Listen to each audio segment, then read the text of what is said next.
Hi, I'm Kingsley Aigbokaude. You are welcome to Arise United Devils.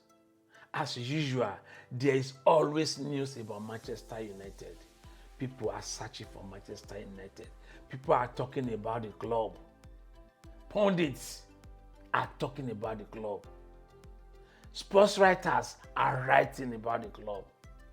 During the summer and winter transfer windows, every player on the planet is linked to Manchester United. Do you know why? Do you know why that is? It is because Manchester United is one of the biggest football clubs in the world, arguably the biggest in England. So today, we begin with the Manchester Evening News, which has a story on Dan Ashworth.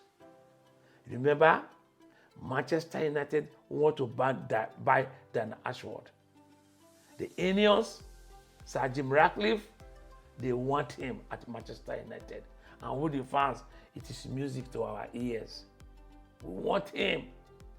Sporting director, his experience, his expertise. Oh, we want him to be there to handle the transfers at the club. So, the headline of the story is Dan Ashworth's latest as Manchester United respond to Newcastle gardening leave decision. Manchester United have reportedly responded to Dan Ashworth being put on gardening leave by making a formal approach for the Newcastle United sporting director. Newcastle placed the 52-year-old on gardening leave earlier on Monday after telling the club he wanted to exit.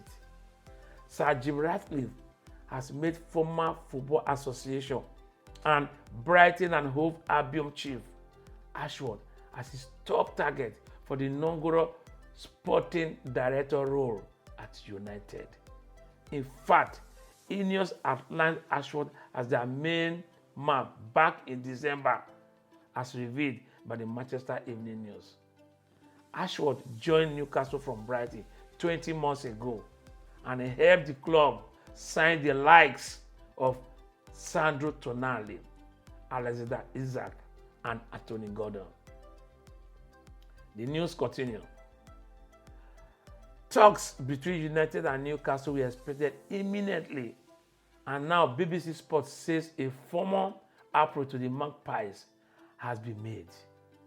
Ashford is already familiar with Ineos sporting director Sir Dave Brailsford, who is currently conducting an extensive audit of United. The pair worked together at the FA, and Ashford invited Brailsford to speak to the Newcastle squad during the summer of 2022. Ineos has always been confident of landing Ashworth. The Manchester Evening News understands that the Ineos group are so confident of striking a deal to recruit Ashworth, they have not drawn up a list of alternative options for the post. Newcastle have asked for a £20 million compensation fee, but Manchester Evening News Sports understands that United are unwilling to pay that much and are expected to negotiate for a lower fee. The Magpies recruited Ashworth from Brighton in 2022 for £5 million, so will be in line for a healthy profit even if lower terms are agreed. Newcastle are thought to be unhappy at Ashworth's exit less than 2 years into his role. The club have publicly thanked him, although failing in private may apparently be once of annoyance. Upon announcing Ashworth's gardening leave on Monday, Newcastle CEO Dan Ashworth said in a statement, "We are naturally disappointed that Dan has chosen to leave. However, our exciting journey doesn't stop, and the process to recruit a new sporting director will begin immediately. We thank Dan for his efforts at Newcastle United and we wish him and his family well for the future." Meanwhile, Eddie Howe said last week that when you are in that sporting director role, I think you need longevity to actually see the fruits of your labor. The report says Newcastle feel as though they hold the strongest hand, given his contract lasts until 2025 and cannot be terminated unless compensation is agreed. United are balancing financial fair play concerns of their own, having spent more than £400 million over the past 2 summers. Erik ten Hag said last month that as a result, there was no space for even loan arrivals. Compensation counts towards financial fair play expenditure, and so any fee paid to Newcastle for Ashworth will likely eat into Ratcliffe's May summer transfer budget in a window where unions will want to make a statement. So that is it. Newcastle wants United to pay £20 million, but I don't think Manchester United will pay up to that. But in any case, the story, what is in that story is that Newcastle already knows, they now know that Dan Ashworth will be leaving for Manchester United and that they cannot stop him. But they want to extract as much as possible money from Manchester United. That is where it stands. Now, let's move over. Let us go to the Mirror newspapers. It has a story on Rasmus Højlund. And the headline is Rasmus Højlund given new nickname by Man United teammates after goal-scoring heroics. Red-hot Manchester United striker Rasmus Højlund may have last week denied that he is aware of comparison being made with Australian singer Shawn Mills on social media. But the Danish goal scorer, 21, appears to have been given a new nickname of Milsy by United teammates, poking fun at the resemblance with defender Johnny Evans posted on Højlund's Instagram profile last night. Højlund may have needed 40 Premier League games to get off the bank following his £72 million move from Atalanta, but he became the youngest player to score in 6 consecutive top-flight matches in Sunday's 2-1 win against Luton Town at Kenilworth Road. That came after he was captured on social media, telling supporters that he had never heard of Mills, who has become a social media star following comparisons from fans and was recently invited to watch a game at Old Trafford. And while those comparisons began during his barren run in front of goal, Højlund is now earning admiration from all quarters. Speaking after United's latest win, as they keep the pressure on Aston Villa and Tottenham in the chase for Champions League qualification, head coach Erik ten Hag said he has the ability and a strong character to be resilient and to be determined to score goals, and that is what we saw when we scouted him. Of course, he needed support. It was not so easy, but in general, he kept calm, and now you see his abilities. But also, I want to mention that he did not have much luck. He scored some goals, but the one against Brighton in his first game, and no one still knows why. Those moments are very important when you come in a new league, especially for a striker when they are not giving. But he is a fighter and he keeps going, has great abilities in front of goal. Højlund thought United should have scored more goals against Luton, who were close to leveling late on when Ross Barkley hit the bar. But the Dane told Sky Sports, "We had a good beginning, 2 good and fast goals, and then we drop off a little bit. We get unfocused and they got one back. We know with this crowd and with this pitch and this atmosphere, 2-1 is always a dangerous result, and then we go to the break. I think we created a lot of chances in the second half.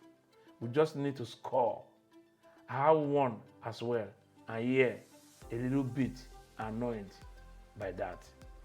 Holland will look to make it 7 games in a row when United hosts Fulham on Saturday afternoon. That is Milsey. That is the nickname that has been given by his teammates. Anyway, the last one is in the Athletic. So let us move to the Athletic. The Athletic has an article on Manchester United's Eric Ramsey. He is currently an assistant coach to Eric Ten Hag. The headline is Minnesota United close to naming Manchester United assistant Eric Ramsey as head coach. Minnesota United is nearly a deal to appoint Manchester United assistant coach Eric Ramsey as their new manager. Sources briefed on the deal told The Athletic. The deal isn't quite done or signed yet, as Ramsey remains under contract with United, but all parties are working on it. At 32, Ramsey, who is highly rated in the English game, will be the youngest head coach in MLS this season by a wide margin. NYCFC's Nick Cochin, at 39, is the second youngest. Ramsey will also become the youngest full-time head coach in MLS history. Ramsey has worked under several managers in Manchester, staying on through different regimes and rising at the club. Ramsey joined the club as a player development and set-piece coach under Ole Gunnar Solskjaer. He remained under Ralf Rangnick and grew in importance on Eric Ten Hag's staff after the Dutchman was appointed manager. Ramsey was also an assistant coach for the Wales national team for 6 months in addition to his duties with United before stepping away last fall. When it was announced, Wales manager Rob Page called Ramsey arguably one of the best young coaches in football at this moment in time. Ramsey previously worked as an under-23 assistant coach at Chelsea, and he speaks fluent Spanish.